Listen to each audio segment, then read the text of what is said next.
All right, friends, welcome to Office Hours. Something or other of Office Hours. This is Office Hours. My name is Harry Carabelli, joined here by Bryan Ramble. And I'm the host, and my guest is Harry. He talked over me earlier. So you haven't seen him because hopefully our producer hasn't cut to him yet, but you definitely heard him. I'm Bryan Muller. I'm here with Harry Carabelli. And This is my show now. No, Harry, it will forever be my show. Because this is the show about whatever we want it to be about. And Harry, today I want it to be about tariffs. Sure. I was going to say your favorite Pokemon, but we could talk about tariffs, Harry. What do you know about tariffs? Wait, Pokemon? That sounds fun. We had this conversation before the show. You committed to tariffs. We're doing tariffs. Wait, no. Before tariffs, I wanted to talk about how I've been getting into Pokemon TCG trading card game. The mobile online app. one, the mobile, yeah. And I hate it. Really? You hate it? I play it, I am addicted to it, but I hate it. Like you've entered the Hearthstone phase, where you can't stop playing the game and you hate it. Yeah. And like every single match, right? A lot of people have that experience with Hearthstone. The entire match, like you can do moves, you can make moves that are like super smart and like, trick your opponent, right? But it always comes down to RNG, random number generator, which is like just randomness. Right? Luck. It's all about luck. Coin flips. The enemy can get like 5 coin flips in a row and you get like all tails. Oh, is that okay? No, so is that like it's like a central mechanic? Is coin flips? Well, yeah, like if a Pokemon has like a skill that paralyzes your opponent Pokemon. Oh yeah, so no, it's like if when, let's say I'm just gonna name a Pokemon.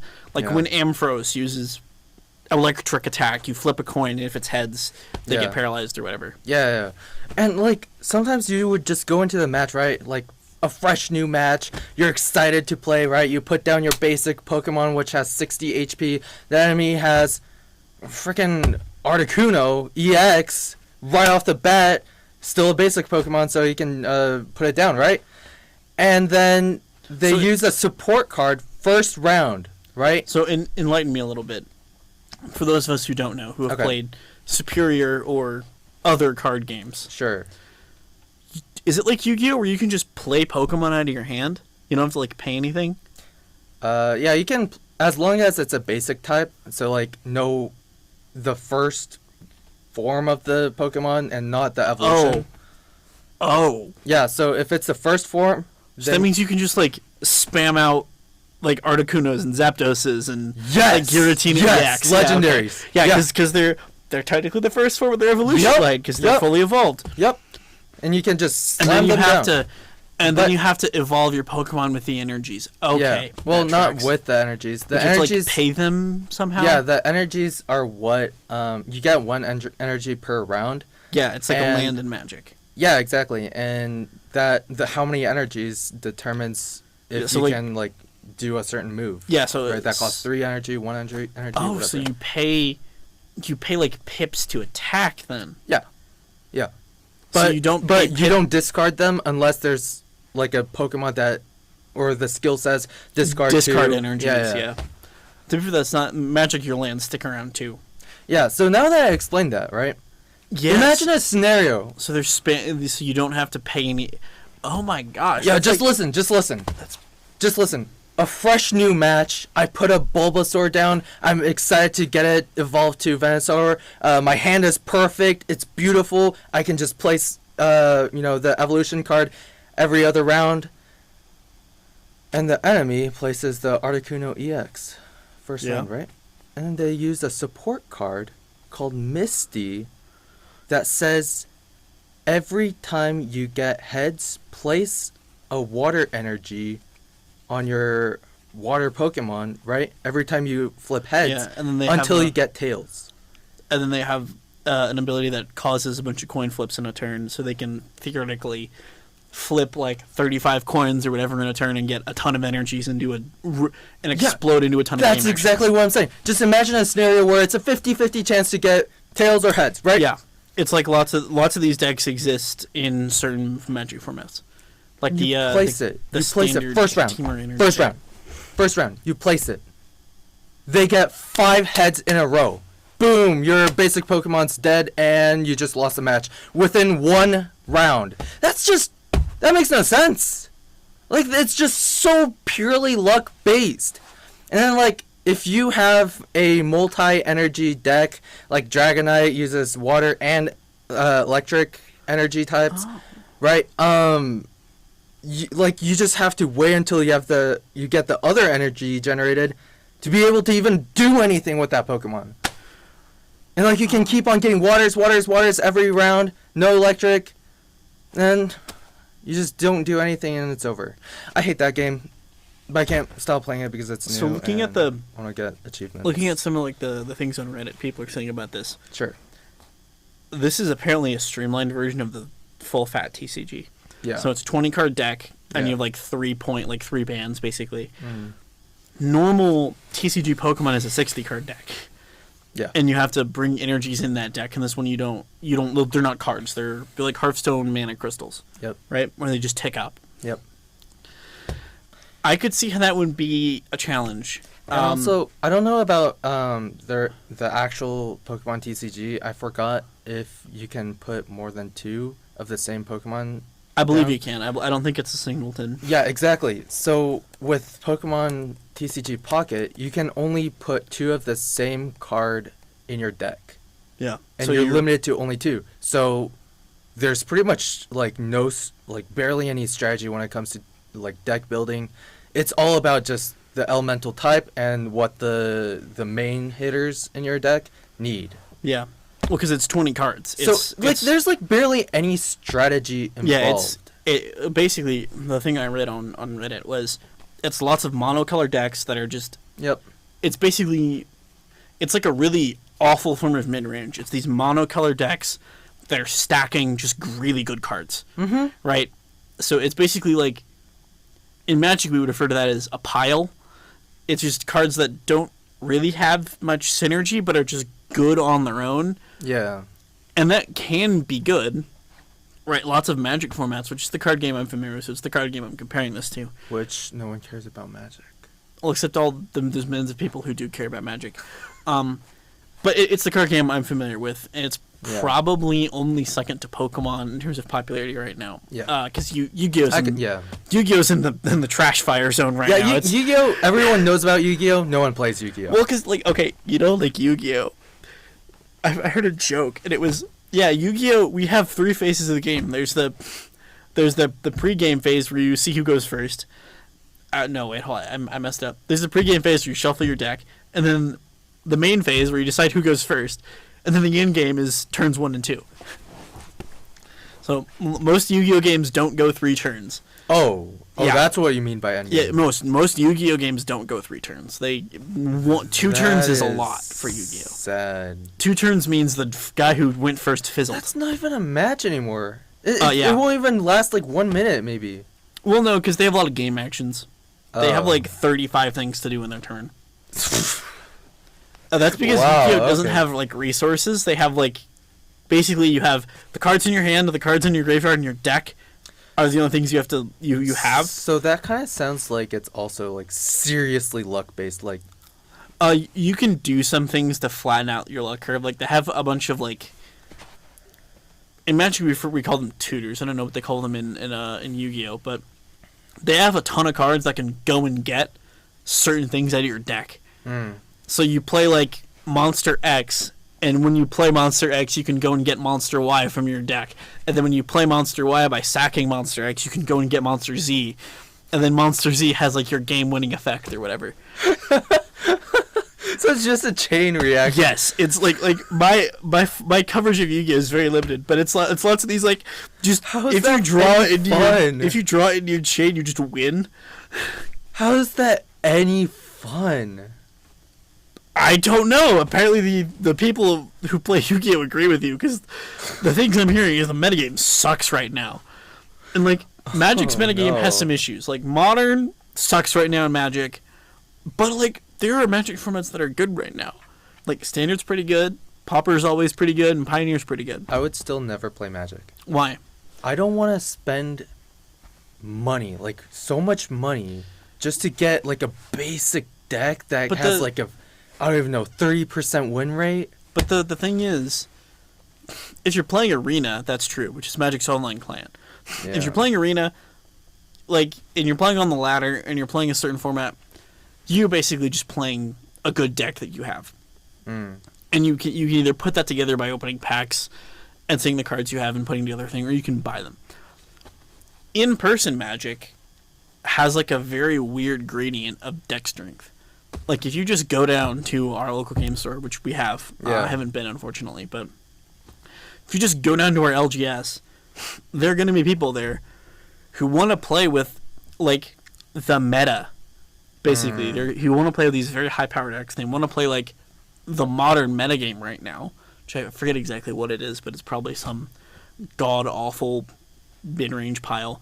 But there are also going to be people who want to play their weird little Pioneer Fairies deck that, if they played against the meta, have like a 22% win rate.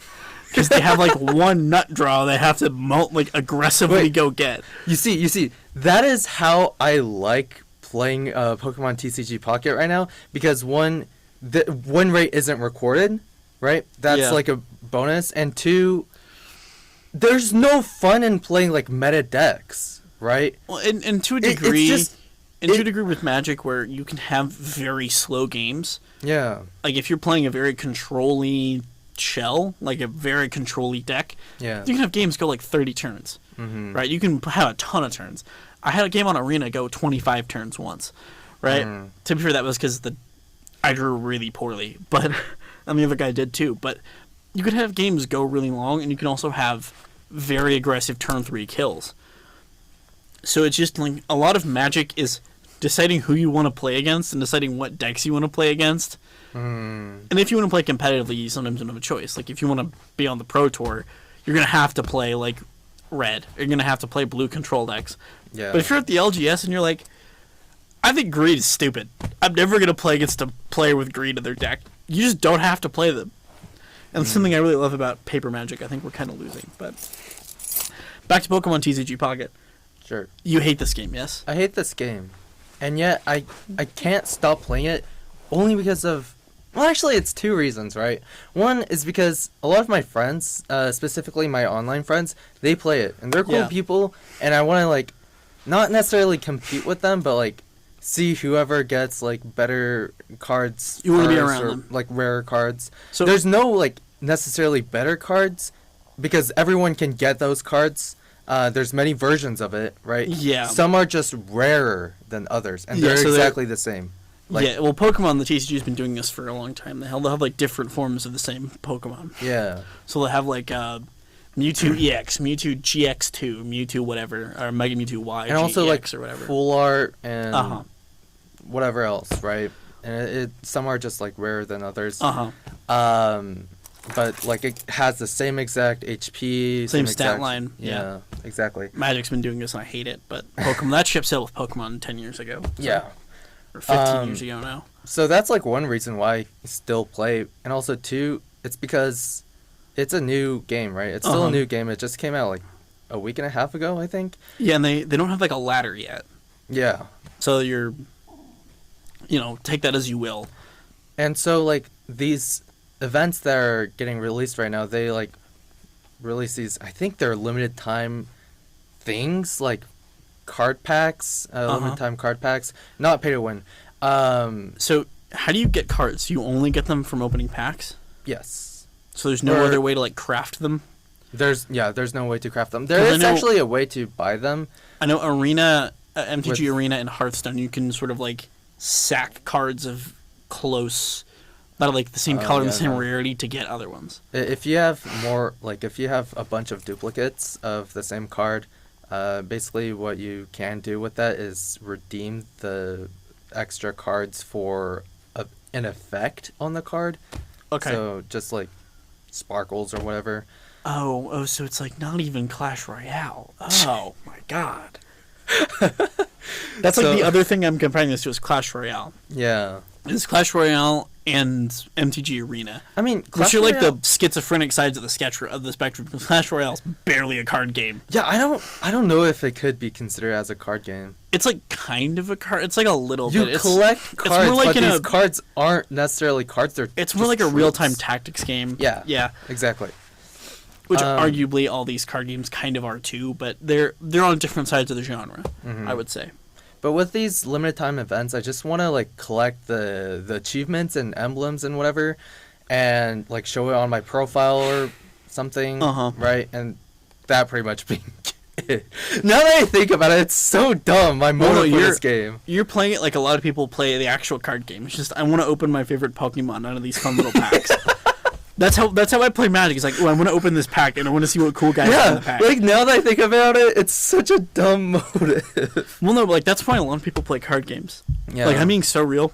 That's how people in like 1995 got hooked on Magic the Gathering.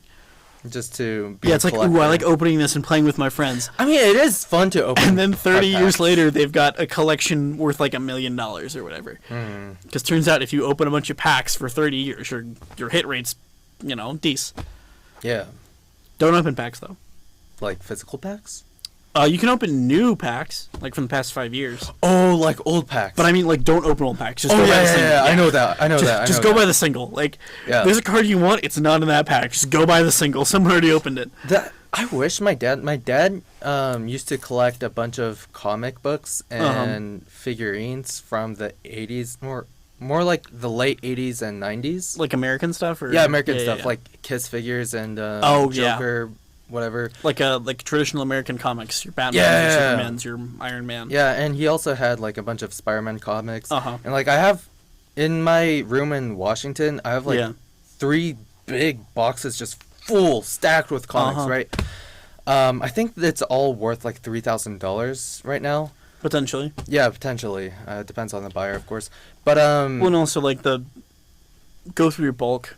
This sounds like bulk, basically, like these random things in boxes I don't know a whole ton about. I've looked through them. I've actually like recorded the prices for each one. Like value them, yeah. Yeah. I've like done some research. The good old eBay, whatever the TCG player for comic books is.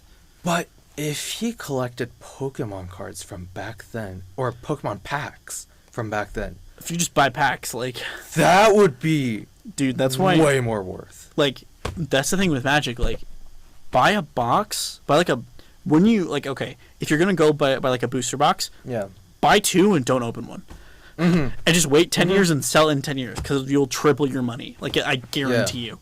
Yeah. Like those people who bought stuff for Magic in like 2015 and are selling it now are making bonkers money. Yeah. I know. But I'm just wondering right now about the Pokemon, like the physical cards. Yeah. They're the current ones, right? Yeah. And if they would actually go up in value in 10 years from now. That's kind of a crapshoot. I know. Like there are some things you can be pretty certain about. Like there's always going to be a valuable Charizard. Lots of the legendaries are going to be valuable because people want the art. Yeah. But Pokemon, I think, has a lot more of the this is valuable for nostalgia and this is valuable for the art. Because Magic, there are good cards that are very valuable because they're good. And then there are good cards that are valuable because they're rare. It seems to me in Pokemon, almost all of them are valuable because they're rare. Like the deck that won Pokemon Worlds last year was like $60, right? So it's not that the cards that are great are super duper expensive, but the cards that are rare. And I think that might give people trouble just sort of like stashing them. Yeah. Because it's like sometimes when the chase rare in the set is the rarest card in the set, you have to open like 2 full boxes to get one. And is that worth it now, and is it going to be worth it later? Yeah. I guess there is value to like even modern cards then. Well, definitely. As long as like there's when we say modern, I don't know if Pokemon definitely like changed. right now. Pokemon definitely changed its card frame at one point. Yeah. But as far as current stuff, I mean, there's the stuff like there's the one of ones like the cards they give out at tournaments and crap like that, or like signed stuff. Those are always going to be or like super expensive. Things that are valuable because there's like 8 of them. Yeah. Right? Those are always going to have like crazy the Illustrator value. Pikachu. That's like a 101. Yeah, I heard about that. Like that no one is ever going to get their hands on because some guy in Japan has it and is never ever going to sell it. Didn't the creator of Pokemon like distribute it to like his like I think it was a contest Like, they gave out... Let me hold on. Or I might be thinking about a different card, where like the creator like gave out the special cards to his employees, like close employees, I think, for a holiday gift, as a holiday gift. I don't know. Something like that. But cards like that. Yeah. That are in extremely small supplies. Yeah. But if you're talking about, like, getting value from your cards in the long run, those are not great to chase. Yeah. Just because they're so hard to get in the first place. It's, like, nearly impossible to even get. So. And lots of times the people who get them aren't even chasing them. They're just playing the game at a very high level.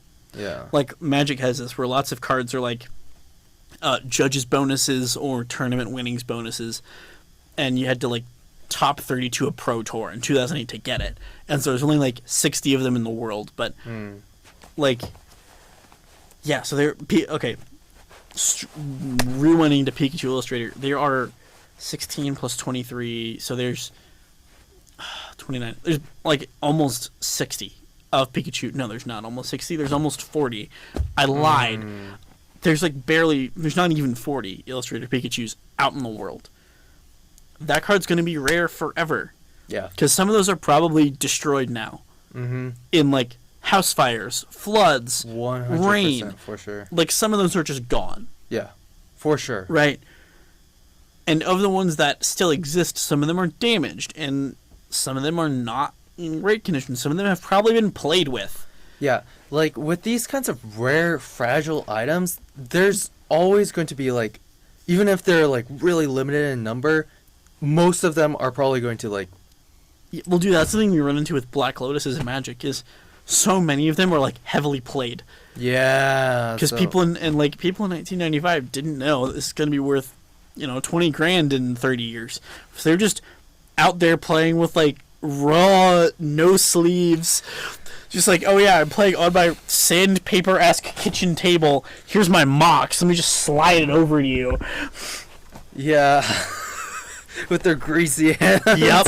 No, I know. like eating Cheetos and, like, rubbing it all over the cards. That's like the image I have on Magic, the Gathering players, because there was this one game store, like board game, card game store in Washington that I frequently went to with my dad because he was into, like, some kind of, I don't know, like, figurines from there, right? Shout out Dragon Slayer in Austin.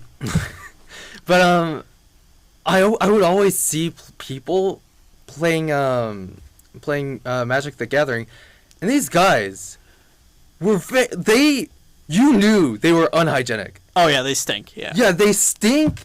Like, they would not do anything with their patchy beard. Patchy. Mine's not patchy. That's true. But it's Mine's all, like, very patchy. full. It's all nasty and, like... Yeah. And you could tell their hair's greasy and, so, like, people through those hands. My rant. If you can't grow a beard, like a full beard, like, it doesn't have to be long. Mine's kind of long. Yeah. But if you can't grow a full beard, just don't. Just have a mustache. Brian, you still need to, like, do something with your... No, I don't. Beard. Like, your beard is just, like... Yeah, that's the point of having a beard. No, it is not. The point of having a beard is I don't have to do it. People would disagree with you so hard. The reason I have a beard is because I got tired of shaving, and I'm very fortunate that my hair grows in really thick. Just put a product in it and comb it, like, every night or something. I don't put product in my day. head and the hair on my head. Whatever, Brian. Harry, I barely, like, asking me to use shampoo on my hair is, like, a lot. Oh! I do. Never mind. Harry, I do. You're just like every other Magic the Gathering players out there. I use shampoo on my hair and I shower. But, like, and I brush my teeth and all the other crap. But past that, it's just like, I'm not putting beard oil on my beard. Why? Wait, so do you or do you not put shampoo Yes, I use shampoo, you moron. You just said you didn't! I said it's a lot, but I do it because I don't want to stink. I feel like putting conditioner on my hair is a lot. I don't condition my hair. No. Not Harry. Not conditioning my hair saved my life. Sure. No, it actually did. So when I get my hair cut in the drill press, it just snapped. A bunch of my hair just snapped. Yeah. And if it or it just like broke off at the root because I never conditioned it and it was really brittle, so it just like broke. So the only actual part of my hair that was attached to the bit was like a tiny little bit. If it kept going, I could have just ripped it out of my head and I would have been okay. But I hit the emergency stop before that happened. So you didn't go through the Evil Dead Rise experience? No. Yeah. But not conditioning my hair, I can manipulate it to have saved my life. Sure. Well, I mean, honestly, like, putting conditioner on your hair is, like, an optional thing. And also, I don't have nearly enough of it anymore for it to matter. Yeah. My hair's shampoo short is, for like, me.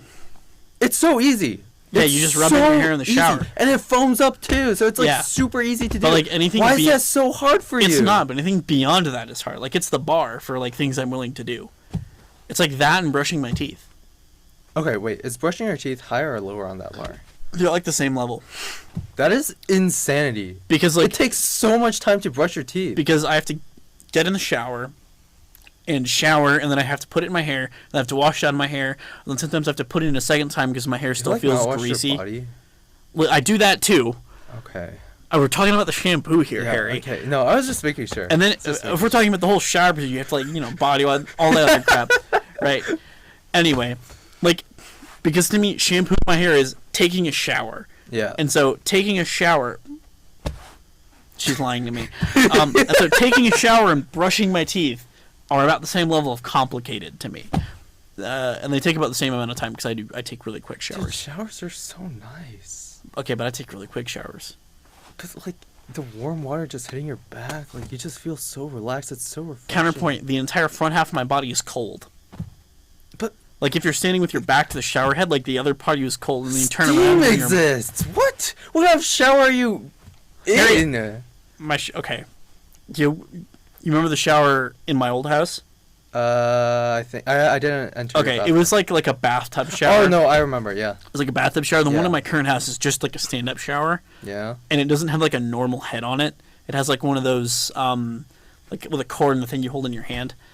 Wait, so it's just like a hose kind of thing? Well, it's like a hose, and then it has like a head. Hold on. So what I'm hearing is it's just a hose, and you just bathe in a hose. Yes. Well, not like a water hose, like one of these. Let me see. Oh, no, those are normal. Yeah. Yeah. I have one of those. Those are normal. Yeah. What? And like it pops off, and you can like use it to like wash your hair or whatever. Yeah, those are normal. Yeah, sure. But the water pressure in that house is so weird, and the water heater is really weird. So I either have to take lukewarm showers or like boiling showers, like so hot it's not comfortable, or like slightly warm. So I take. There's no in between. No, because I either like I turn the hot water on and it's boiling, and I turn the cold water on and it's like bearable. Okay. Now I understand why taking showers. I take really short showers. Yeah, I understand now. I was just assuming that like you were in like the relaxing like shower. No, like, I don't have like a big shower. That makes more sense. Yeah, no. That makes more sense. Well, I also I just take short showers. I'm convinced. I would do like the same. Like I just take short showers. No. When I was living in Ballinger. Uh-huh. Dude, the first 6 months, 6 whole months, the shower, the boiler, or like the water heater, it only produced cold water. So it was broken. Cold water. So it was broken. It was completely busted. We tried fixing it, but like it was the pipes that were just completely busted. Yeah, that's when you gotta buy a new one. No, that's the thing, right? We were renting out that house. So the landlord wouldn't fix it. Ooh. The landlord took 4 forsaken months. Yeah, that's rough. Just respond. Like, it makes no sense. Like, dude, that happened at my house, and like literally 2 days later, the landlord put a new one in. That landlord's so nice. The landlord's also my mother, so. Okay, that makes sense, dude. Just say that. I could call and scream and was like, "Mom, I can't take showers." And also, really, it's the tenants and the rest of the house. Yeah. Text was like, "Hey, we're not getting hot water," and she was like, "Okay, cool." Anyway, we'll talk about that later. No, but our that's an off-the-air landlord conversation. It's just terrible. Like he wouldn't do anything. Like even if we let him know that the new water heater, which after 6 months he obviously installed it after we said we had to say that we're gonna move out. Yeah. Well, no, not move out. We're not gonna pay rent until you fix this. Yeah. We had to say that for them to respond. Yeah. So yeah, they finally installed it, but I guess they installed it in a weird way where it was literally like releasing carbon monoxide in the house. That's a lawsuit. Lawsuit. Yeah, right? Like we couldn't do anything about it, right? Yeah. Since the landlord would not respond, and we don't have money for a lawsuit. So yeah, we just ended up living like that. I'm so It's sorry. so dangerous. Every time a person would come in, sometimes like we would have like these problems with the water system where like it would get cut off, right? And so another person has to come into the house and turn it on, and they would always say, "This is dangerous." Like literally, the house could have burnt down at any moment, and we could have gotten carbon monoxide poisoning too. Okay, Harry, I hate to cut you off. Okay. But we're running out of time. No! I know. Our 30 minutes is up. No! Don't worry, we'll do more later. Okay. Do you want to leave our audience with something to leave or live their lives by? A nugget of wisdom. This country is doomed. I am moving to Japan. Maybe. If I have money. Find a reason not to get drafted. I've been Brian Moeller. This is Harry Caramatlian. I'm Harry Caramatlian. This has been Office Hour. This has been Office Hours. Thank you for watching. We'll see you guys next time. Take us out, Cynthia. Bye-bye!